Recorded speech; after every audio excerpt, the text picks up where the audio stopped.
Just tell the truth, Bridget. You can't go too far wrong telling the truth.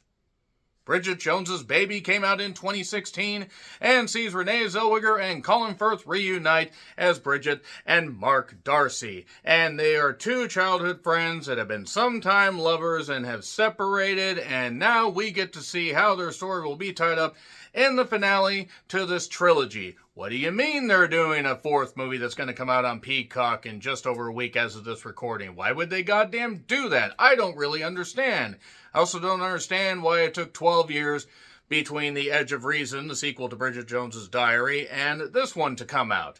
But then I remembered that The Edge of Reason wasn't all that good. Now, fun fact, I actually have not seen the full movie, here until recently, because I had seen clips of it, and really after The Edge of Reason turned me off to the whole goddamn thing, I decided, for completion's sake, I would check this out. Now, the story sees Bridget a number of years after the events of the first one. Obviously, we're not going 3 years, but only a few weeks, difference, like we did with Bridget Jones's Diary and The Edge of Reason.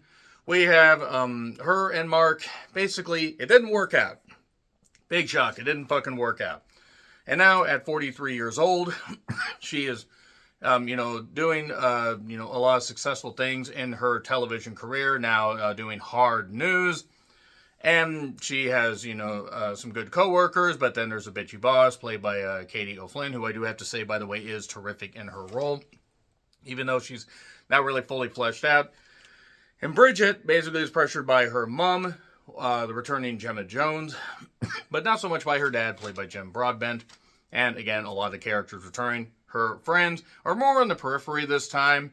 They aren't nearly as tied down, to Bridget and, associated with her in her inner circle like in the first one, and even to an extent in the second one. She decides to go off with her co-worker, Miranda.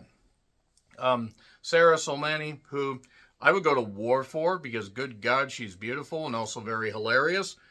She says, hey, let's go out, let's have some fun, let's just have a vacation.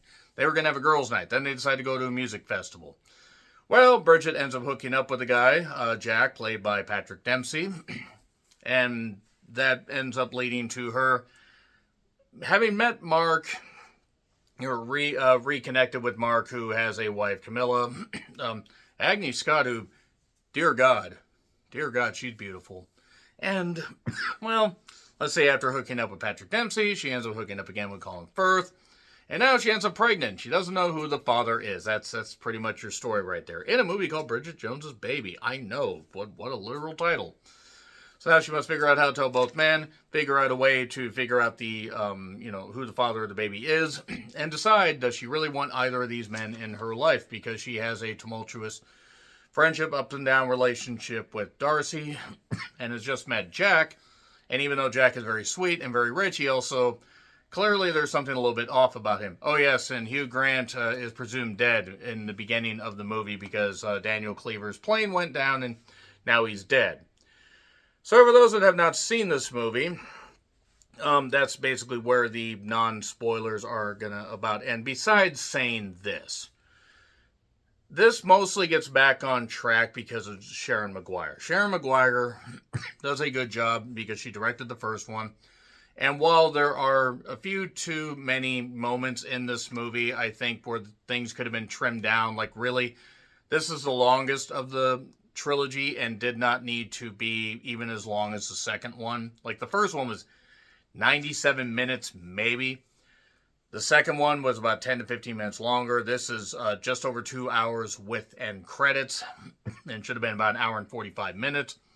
But the overarching story of Mark and Bridget is sweet and does carry this thing. It can actually, be somewhat endearing. But again, it does have its issues and falls on some familiar tropes, and some of the gags don't necessarily work. But there is a nice thing about motherhood, and also at 43 years old, it's dangerous for women to become pregnant because of body chemistry and all that, even though I know many women have done it. And that's touched on a little bit. I do want to talk about the fact that this cost $35 million, so it was $5 million below the second one and $10 million above the first one. $8.5 million opening, which is the weakest of the franchise, and $24.2 million U.S. gross for those that aren't math majors. That's not good. It did make $212 million worldwide, thereabouts. So the lowest of the franchise, but still very successful for that budget. But with that U.S. gross, it was obvious they weren't going to do another one. 3 different endings were filmed, and none of the cast knew what was going to happen or which one was going to be shown until the film premiered. I did like how, they put some contemporary music in here, but my God, they had a cameo from Ed Sheeran. Dear God, that's like right back in, the 2000s. I like Ed Sheeran, don't get me wrong. I think Ed Sheeran actually is a fairly endearing individual and actually does good music and seems to be a pretty good guy. But realistically, for everything that works, there are still things that hold this back. It's never going to be what the first one was. It's definitely way better than The Edge of Reason. And I am going to get into spoilers. So all these movies are on Max currently as I'm recording, even though the new one's going to be on Peacock. But nevertheless, money talks, bullshit walks. Anyway, 3, 2, 1. There we go. Spoilers. So,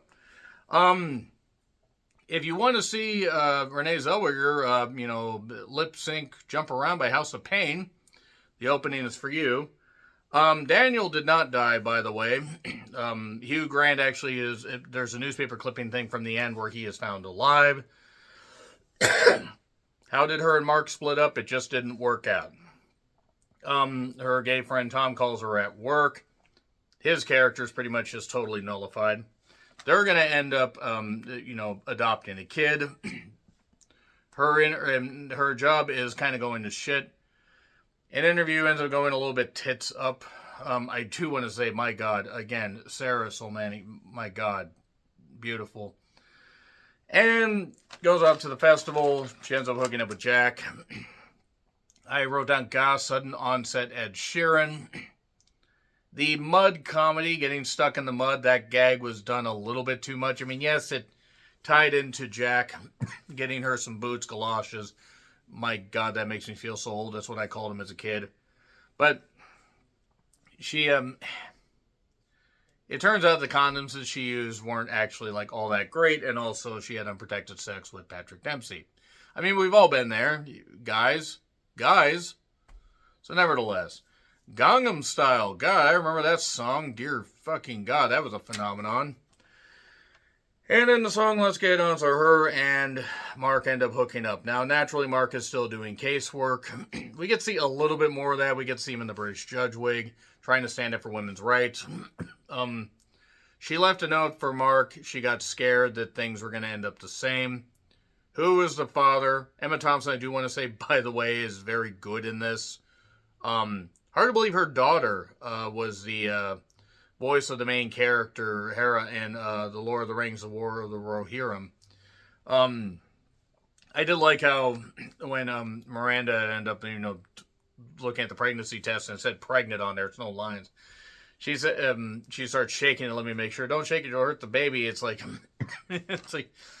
it's not on the stick, or it's not in the stick, Bridget. I don't know why that made me laugh. So yeah, Alice, Katie O'Flynn, who I do have to say, again, terrific in the few scenes she gets a chance to shine in. She's a bitchy boss, wants to take things in a different direction.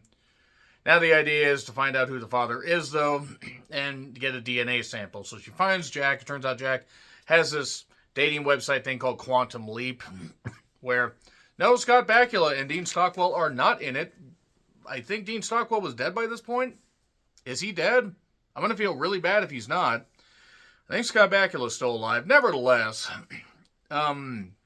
Jack gets invited on the show, and one of the makeup people pulls a hair out, or some hair, and is going to test it. So, I did kind of like how Miranda ended up grilling him thanks to Bridget about these questions about the dating site and love and, would you ever have a kid and all this stuff. And there are things like, I would never have a kid. I'm 44. I decided pretty much before 24 I didn't really want to have a goddamn kid, which led to some issues with relationships. I'll just say that much. It's a better decision. I don't like to sit in traffic for more than 5 goddamn minutes. That being said, her kid's growing nicely. Her dad basically tells her, tell the truth, Bridget. You can't go too far wrong telling the truth. And she shows up at Mark's. And he is confused at first about the possibility of being a father, but then he's thrilled because though they have their issues and they can't always be together. They do love each other. I mean, they do. Like, they're two star-crossed lovers, and then they take poison. Nevertheless, he, at this point, by the way, he has mentioned that his wife and him are divorcing. That was before they end up, before him and Bridget end up boinking. Her work is suffering because of this, because of the morning sickness, all that.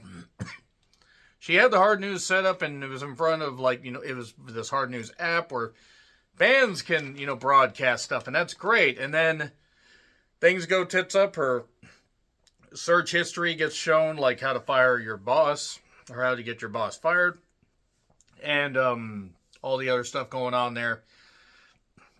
And guys exposing their asses, and then the spinny wheel thing because it's buffering.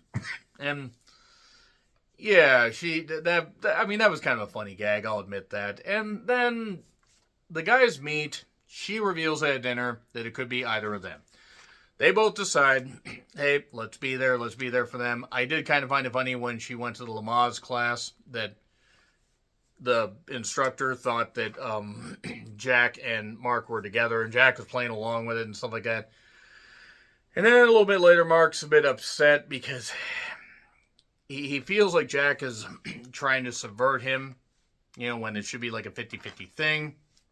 Jack is very rich, so he's able to do all this stuff and be nice to her. She said, what happens if it's not yours? Well, it's going to hurt, but I'll do what I can because I do care about you. And even though they had just met, obviously there seems to be a bit of a genuine thing there. And then it turns out that a curveball was thrown when he basically tried to allude that Mark wasn't the father to get rid of him so he could have Bridget all to himself.